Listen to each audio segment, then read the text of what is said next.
Hi అండి, అందరికీ నమస్కారం. ఈరోజు తెల్లవారుజామున పూజ అంతా అయిన తర్వాత ఇంకా టీ, బాబు కోసం పాలు, చపాతీ చేస్తున్నాను. మార్నింగు వాడికి పాలు బూస్ట్ కలిపి ఇస్తాను. నేను టీ చపాతీతో తింటాను. వాడికి ఒకవేళ నచ్చినట్లయితే చపాతీ ఇస్తాను, లేకపోతే బిస్కెట్లు తింటాడనమాట. ఎక్కువ చపాతీ వాడు కూడా తింటాడు. చపాతీ పిల్లలకు పెట్టినా నష్టమేం లేదు, మంచి ప్రోటీన్ ఫుడ్డే అది. తినిపించినా ప్రాబ్లం ఏం లేదన్నమాట. వాడికి ఏది నచ్చితే అది ఇస్తాను. ఇక్కడ టీ మరుగుతుంది.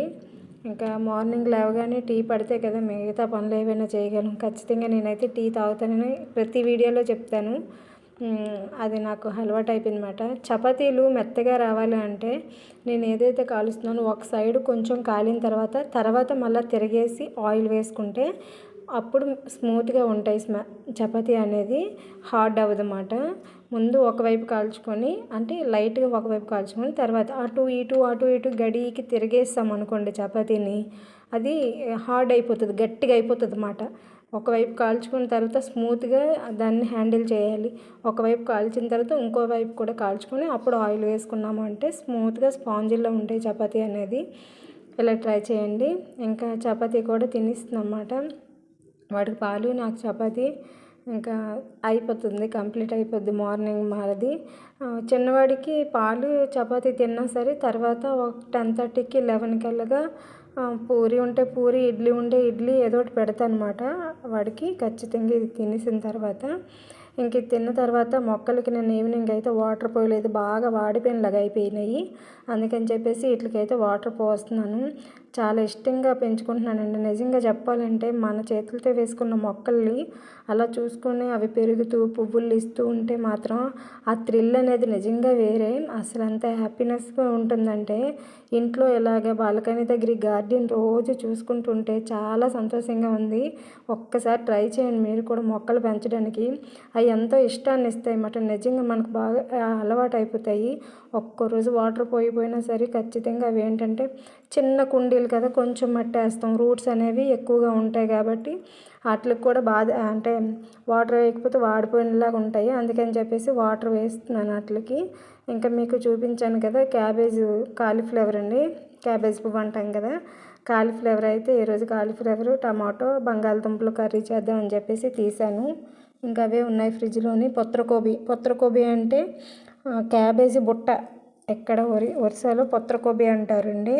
క్యాబేజీ బుట్ట కూడా ఉంది. అదేంటంటే ఎక్కువ ఫ్రైడ్ రైస్లకి, మ్యాగీలకి, అంటే నూడిల్స్. చామిన్ అంటే ఇక్కడ నూడిల్స్ అన్నమాట. నూడిల్స్ వాటికి ఎక్కువ యూజ్ చేస్తాను నేను అదైతే మాత్రం. అందుకని చెప్పేసి అది ఉంచేసి తీసాను. కాయగూరలు కూడా 1 వీక్ పైన వచ్చినాయి, మరలా వెళ్ళి తెచ్చుకోవాలన్నమాట. ఇక్కడ ఏంటంటే నేను చెప్పాను కదండి, అన్ని కర్రీస్లోని బంగాళదుంపలు అనేవి వేస్తామని. ప్రతి కర్రీలోనూ కూడా బంగాళదుంపలు అయితే వేస్తారు. ఇంకా ఒడ్డోలు అయితే అదేనండి, వరుస వాళ్ళు అయితే అన్నిటిలో వేస్తారండి. చికెన్లో, మటన్లో, చేపల్లోని, ప్రతి కూరగాయల్లోని వేస్తారు. వాళ్ళ ఫుడ్డే బంగాళదుంప ఫుడ్డు. అలా తింటారన్నమాట వాళ్ళు బంగాళదుంపలు. అన్నీ పచ్చిగా తింటారు, కారాలు అవి తగ్గించి తింటారు. వాళ్ళు మనలాగా చారు అది చేసుకోరు. ఒకవేళ ఎవరైనా కొంచెం మిడిల్ క్లాస్ వాళ్ళు, పూర్ పర్సన్స్ ఉన్నారు అంటే మామిడి ముక్కలతో చారు చేసుకుంటారు. లేకపోతే వాళ్ళు ఉత్తి కందిపప్పు పోపు వేసుకొని తింటారు అన్నమాట. వాళ్ళ లైఫ్ స్టైల్ అనేది కొంచెం డిఫరెంట్గా ఉంటుంది, చాలా డిఫరెంట్గా ఉంటుంది. మన లైఫ్ స్టైల్కి వాళ్ళ లైఫ్ స్టైల్కి చాలా డిఫరెంట్ అన్నమాట. ఎందుకంటే వాళ్ళు ఆచారాలు, వాళ్ళ పద్ధతులు చాలా డిఫరెంట్. చాలా అంటే చాలా. మనం మ్యారేజెస్కి మ్యాక్సిమం నాన్ వెజ్ అసలు పెట్టము. ఇక్కడైతే మాత్రం ఖచ్చితంగా వాళ్ళు నాన్ వెజ్ తింటారండి. బ్రాహ్మిన్స్ కూడా నాన్ వెజ్ తింటారు. మ్యారేజెస్ వాటికి నాన్ వెజ్ పెట్టుకుంటారు. ఇంకా మ్యారేజెస్ అయితే మాత్రం జీవితాంతం గుర్తుండిపోయేలా చేసుకుంటారు. ఇంకా ఒక్కరికి మ్యారేజ్ అయింది అనుకుంటే, వాళ్ళ ఇంట్లో అయింది అనుకుంటే వాళ్ళకి లైఫ్ లాంగ్ గుర్తుంటుంది అన్నమాట. అంత బాగా సెలబ్రేట్ చేసుకుంటారు. అప్పు చేసైనా చేసుకుంటారు పెళ్ళిళ్ళు. ఇంకా రిసెప్షన్ అని, ఊరేగింపులని చాలా గ్రాండ్గా చేసుకుంటారు. కొంచెం ఉన్నా సరే చాలా గుర్తింపుగా గ్రాండ్గా చేసుకుంటారు. ఇంకా 4 వైపులా 4 పెట్టానండి. ఒకవైపు కర్రీ పెట్టాను, ఇంకోవైపు శనగ పలుకులు తీసుకొచ్చాను అనమాట. చట్నీకి నేను రెగ్యులర్గా శనగ పలుకులు అనేవి ఏం చేస్తానంటే ఒక అర కేజీ తీసుకొచ్చి ఉంచుకుంటాను, సేఫ్టీకి ఉంచుకొని వేగించిస్తాను అనమాట. వేగించి ఉంచుకుంటాను. ఇంకా ఒక్కొక్క పని కంప్లీట్ అవుతుంది. మొత్తం నేను కిచెన్లో ఎక్కువ టైం స్పెండ్ చేసి ఈ వంట టైంలో అనేది మొత్తం షూట్ చేశాను అనమాట ఈరోజు. ఇంకా ఆ పని అవుతూ అలా పొయ్యి మీద ఉంచుతూ ఇక్కడ మొత్తం కొంచెం గిన్నెలు ఉన్నాయి. ఆ గిన్నెలు అనేది తోముకుంటున్నాను అనమాట. లిక్విడ్ అనేది ఎంతమంది అండి యూజ్ చేస్తారు? చాలామంది సబ్బులు యూజ్ చేస్తారు. మేము చాలా వరకు సబ్బులే యూజ్ చేసేవారు మేమది. తర్వాత నేను లిక్విడ్కి షిఫ్ట్ అయిపోయాను. ఎందుకంటే ఆ సబ్బు కొంచెం గిన్నెలు ఆరిన తర్వాత ఎక్కడైనా కొంచెం ఉండిపోతే తెల్లగా మరకల్లా వచ్చేస్తుంది అనమాట. అది ప్రాబ్లం అని చెప్పేసి ఇంకా నేను లిక్విడ్ తీసుకున్నాను. లిక్విడ్ చాలా బాగుంది, విమ్ లిక్విడ్. అదే యూజ్ చేసుకుంటున్నాను నేను ఇప్పుడు. గిన్నెలు కూడా కంప్లీట్ అయితే ఒకవైపు వంట పని అవుతుంది, ఒకవైపు గిన్నెల పని అవుతుంది అన్నమాట. ఈరోజు అంతా షూట్ చేసింది వంటగదిలోనే షూట్ చేశాను మ్యాక్సిమం. నా వంట కష్టాలు అనేది నా వంటే కాదు, మీ వంట కూడా కష్టాలు అలాగే ఉంటాయి. మనం అనుకుంటాం గ్యాప్ ఉంటుందని, అసలు వంట చేస్తుండగా ఎన్ని పనులు. డ్రెస్కి రాసానండి నేను, నాకు అది అలవాటు. ఇంకా అలా పని చేస్తుండగా మాకు ఇంటి పక్కన ఒకరికి మ్యారేజ్ అయిందని చెప్పేసి వాళ్ళు సారి తీసుకొచ్చారంట. అవన్నీ తెచ్చి ఇచ్చారు. అరటిపళ్ళు మీకు ముందు చూపించాను కదా, గొజ్జ అంటారండి ఇక్కడ. అది మైదాపిండితో మ్యాక్సిమం చేస్తారనుకుంటే లడ్డు ముక్క అవన్నీ తెచ్చి ఇచ్చారు. సారీ తెచ్చారని చెప్పేసి మ్యారేజ్ అయిందట. తర్వాత అలా పొయ్యి మీద కూర పెట్టాను కదండి, ఒకవైపు అది అవుతుందో లేదో చూస్తున్నాను. పలుకులు సిమ్ముల్లో పెట్టాను, ఒకవైపు రైస్ పెట్టాను. ఇవన్నీ చేసుకుంటూ గిన్నెలు తోముకుంటూ ఈ పని అంతా అవుతుందండి. ఈ పని అంతా అయ్యేసరికి మ్యాక్సిమంలో వంట పని అంతా వంటగది క్లీన్ చేసుకోవడం, వంట పని అంతా ఒక 2 hours, వంట పని అయితే 1 hour ఉంటుంది. మేము ఏంటంటే రెగ్యులర్గా ఉత్తి చారు ఒక కర్రీ వండను. మ్యాక్సిమం ఏదో ఒక 2 కర్రీస్ అయితే వండుతాను కంపల్సరిగా. అది మరి ముందు నుంచి మాకు అలవాటు అయిపోయింది. అంటే ఇక్కడ ఏంటంటే రైస్ చాలా చప్పగా, కాస్ట్లీ రైస్ అయినా సరే చప్పగా ఉంటుందన్నమాట. అంత నాకు నచ్చదు. చాలా సన్న రైసే తీసుకుంటామండి మేమైతే, కానీ అది చప్పగా ఉంటుంది. అందుకని చెప్పేసి మ్యాక్సిమం చారు అయితే చేయడం స్కిప్ చేస్తాను, ఎక్కువ పప్పు చేస్తాను. ఈ మధ్య అమ్మ వాళ్ళు పప్పు ఇవ్వలేదు, నేను దుకాణం నుంచి కూడా పప్పు తేవడం మానేశాను. అందుకే పప్పు చాలా తక్కువ వండడం లేదు. లేకపోతే 2 daysకి 3 daysకి ఒకసారి ఖచ్చితంగా పప్పు టమాటా చేస్తాను. పిల్లలకు కూడా ఎక్కువ అదే నచ్చుతుంది. ఈసారి బాగా తగ్గించేసాను అనమాట. ఆంధ్ర వెళ్తే మళ్ళీ పప్పు తెచ్చుకొని అప్పుడు మళ్ళీ కంటిన్యూ చేస్తాను అనమాట.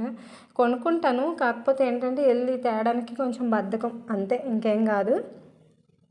ఇంకా కర్రీ ఒకవైపు చూస్తున్నాను, ఒకవైపు రైస్ ఉడికిందా లేదా చూస్తున్నాను, ఎలా మాట.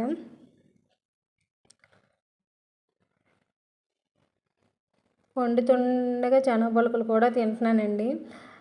నేను ఇలాగే ఉంటాను, ఇంకా అంతే. మరి మన అలవాట్లని, మన పద్ధతుల్ని మనం ఎలాగుంటామో దాన్ని మార్చుకోవాలంటే కొంచెం చాలా కష్టపడాలి. ఎందుకు మార్చుకోవాలి? మనం ఎలాగుంటామో అలాగుంటే మంచిది కదా. మనకు నచ్చిన విధంగా మనకుంటాం. ఎవరో ఏదో అనుకుంటారని మనం దాన్ని స్కిప్ చేయకూడదు. మనం ఎలాగుంటామో అలా రియల్గా ఉంటేనే మనం నచ్చుతామన్నమాట. యాక్టింగ్ చేయాలనుకున్నా, లేకపోతే ఇంకా నటించాలనుకున్నా చెయ్యలేము. అది మనకు సూటబుల్ కాదు. నేనైతే మాత్రం ఒక్కటే చెప్తాను, పక్కింటోళ్ళు ఏదో అనుకుంటున్నారా, మన రిలేటివ్స్ ఏదో అనుకుంటున్నారా, మన చుట్టాలు ఏదో అనుకుంటున్నారా అని మాత్రం నేను అస్సలు పట్టించుకోను. ఒకవేళ పట్టించుకున్నా నన్ను ఎవరైనా ఏదైనా అన్నా సరే నేను ఒక రుద్రకాళిని అయిపోతాను అనమాట. నా తప్పు లేకుండా నన్ను ఎవరైనా అంటే మాత్రం ఊరుకునే ప్రసక్తి లేదు. ఊరుకోను అసలు. ఎందుకు ఊరుకోలే అనిపిస్తుంది అనమాట. నేను ఫైట్ చేస్తాను, నాది తగ్గను అసలు అనమాట. అందుకే చాలా వరకు గోతులో పడ్డానండి. ఎందుకంటే నా తప్పు లేకుండా నన్ను చాలా బ్లేమ్ చేసిన వాళ్ళు ఉన్నారు. అందుకని చెప్పేసి సర్లేండి, అవన్నీ వదిలేసేయండి. కర్రీ అయితే కంప్లీట్ అయిపోయింది. ఇంకా నెక్స్ట్ వచ్చేసి మెంతులు పులుసు చేస్తున్నానండి. ఒక్కసారి మెంతుల పులుసు చేసుకోండి, చాలా బాగుంటుంది. హెల్త్కి కూడా చాలా మంచిది, కడుపు చలవ అవుతుంది. మెంతులు తింటే మనందరికీ తెలుసు మంచిదని అనుకుంటారు కదా, చాలామందికి తెలిసి ఉంటుందేమో, నాకు తెలీదు. చిన్నప్పటి నుంచి మా అమ్మ వాళ్ళు మెంతుల పులుసు ఎప్పుడు చేసుకుంటామండి. నెలకు ఒక 2-3 సార్లనే మెంతుల పులుసు అయితే చేస్తాను. ఇక్కడ ఎవ్వరికీ తెలీదు, మా హస్బెండ్కి కూడా తెలియదు, అతనికి కూడా అలవాటు చేస్తాను. ఇది బాగుంటుంది. పోపులు వేసాను, జీలకర్ర వేసాను, మెంతులు వేసాను అనమాట. మెంతులు కొంచెం ఎర్రగా వేగిన తర్వాత ఆనియన్స్ వేసాను, తెల్లుల్లిపాయలు, పచ్చిమిరపకాయలు 2, కరివేపాకు వేసాను ఇందులోని. కొంచెం పసుపు ఇప్పుడు వేసాను. తర్వాత కారం కూడా మనకు తగ్గట్టు, అంటే మన ఇంట్లో ఎంతమంది ఉంటాం దాన్ని బట్టి వేసుకోండి. నేనైతే ఒక 4 స్పూన్లు అయితే మెంతులు వేసానండి. మెంతులు అన్ని స్పూన్లు వేసిన సరే అస్సలు ఎంత పిసరు కూడా మెంతులు తిన్నా సరే చేదు అనిపించదు నేను చేసే కర్రీ. టమాటోస్ ఏమి ఒక 2 టమాటోస్ తీసుకున్నాను. ఖచ్చితంగా టమాటోస్ వేయాలి, వేసుకుంటే బాగుంటుంది. ఇంకా ఆ ఫ్లేవర్ వేగుతుంటేనే బాగుంటుంది మెంతుల ఫ్లేవరు. టమాటాలు నేను ఒక సైడ్కి వేసుకొని మెత్తగా అయినంత వరకు మెంతులు ఇవి మెత్తగా అయినంత వరకు బాగా అంటే మెత్తగా చేశాను. అలాగే గరిటెతోటి బాగా ముక్కల్లా లేకుండా. తర్వాత ఉత్తి వాటర్ పోసుకున్నాను అనమాట. ఈ మెంతులు, ఈ టమోటా, ఉల్లిపాయలు బాగా ఉడుకుతాయి అన్నమాట. ఇలా ఉడికిన తర్వాత ఇంకా మరికొంచెం మెత్తగా చేసుకున్నాను. అంటే ఆనియన్స్, టమాటా ముక్కలు లేకుండా మెత్తగా వేసుకున్నాను. వెల్లుల్లిపాయలు ఖచ్చితంగా వేసుకోండి, టేస్ట్ అయితే చాలా బాగుంటుంది. ఇలా అయిన తర్వాత నేను కొంచెం బెల్లం వేసుకున్నానండి. మీ దగ్గర బెల్లం లేకపోతే పంచదార వేసుకోండి. కొంచెం ఖచ్చితంగా ఇదైతే మాత్రం స్కిప్ చేయొద్దు, చాలా బాగుంటుంది కర్రీకి. ఎందుకంటే పులుపు వేస్తున్నాం కదా, దానికి డామినేట్ చేస్తుంది. తిన్నప్పుడు చాలా టేస్ట్ ఉంటుంది. పులుపు అనేది మీరు ఎంత తింటారో ఆ లెక్కలో వేసుకోండి. అందరికీ వంట వస్తుంది కదా, మనం పులుపు ఎంత వేసుకుంటే సరిపోతుంది అన్న లెక్కల్లోనే వేసుకోండి. నేను అంచనా ప్రకారంగా అయితే చెప్పలేను. మేము ఎంత పులుపు తింటామో అంత పులుపులో నేనైతే వేసుకున్నాను అనమాట. ఇది సాల్ట్ కూడా అంతా చూసుకొని సాల్ట్ కూడా వేసుకున్నాను. వేసుకొని మళ్ళీ దగ్గరికి ఇంకనివ్వాలండి. మొత్తం ఈ పులుపు ఇదంతా మొత్తం దగ్గరికి ఇంకనివ్వాలి. పచ్చడిలా చేసుకోవాలి. కొంచెం ఒక్క స్పూన్ వేసుకున్నా సరే ఇంత అన్నానికి కలిసిపోయేటట్టు మనం దాన్ని ప్రిపేర్ చేసుకోవాలి. ఆ కూరని అనేది అంత బాగుంటుంది. ఒక్కసారి ట్రై చేయండి. కర్రీ లేకపోయినా ఉత్తిది ఇది కలుపుకొని చక్కగా తినవచ్చు. ఈ టమాటాలు అన్నీ బాగా ఆయిల్లో వేగుతాయి కదా, ఈ ముద్దలా పచ్చడిలాగా అయిపోతుంది. చాలా టేస్ట్ ఉంటుంది. తెలియని వాళ్ళు ఇది ఒకసారి ట్రై చేయండి, చాలా బాగుంటుంది. ఆ మెంతుల ఫ్లేవర్ అయితే తింటుంటే తినాలనిపిస్తుంది అన్నమాట. శనగపలుకుల గురించి చెప్పాను కదండి, అవి కొంచెం గోరువెచ్చగా ఉండేటప్పుడు తొక్కలన్నీ బాగా వచ్చేస్తాయి. చల్లగా అయిపోతే మళ్ళీ రావు, వేడిగా ఉన్నా రావు. కొంచెం గోరువెచ్చగా ఉండేటప్పుడు ఈ తొక్కలన్నిటిని తీసేసుకుంటున్నాను అనమాట. ఎప్పుడు కూడా ఇవి స్టోర్ చేసి ఉంచుకుంటాను. అంటే తొందరగా మనకి చట్నీలు అయ్యి పిల్లలు స్కూల్కి వెళ్ళేటప్పుడు టిఫిన్లు మార్నింగ్ చాలా తొందరగా కదా, అందుకని చెప్పేసి 1/2 kg తెచ్చుకున్నానంటే మ్యాక్సిమం ఒక 15-20 days వచ్చేస్తాయి. ఇలా డబ్బాలో స్టోర్ చేసి ఉంచుకున్నాను. క్యాప్ అయితే కొంచెం వేడిగా ఉందని చెప్పేసి క్యాప్ ఓపెన్ చేసి ఉంచాను. ఆ పని అంతా అయిన తర్వాత ఇంకా భోజనానికి అయితే నేను రెడీ అయ్యాను. ఇంకా పిల్లలకైతే ఇంకా పెట్టలేదు. నేను ముందు తినేసి వాళ్ళకి పెడతానండి. ఎందుకంటే వాళ్ళు చాలా టైం తీసుకుంటారు. మా చిన్న అబ్బాయి అయితే ఇంకా 2-3 గంటలు తింటాడండి. అప్పట్లో నాకు ఆకలి వేసిస్తుంది బాగా. అందుకని చెప్పేసి ఎప్పుడు కూడా మ్యాక్సిమం నేనే తినేస్తాను ఫస్ట్, తర్వాత వాళ్ళకి పెడతాను అనమాట.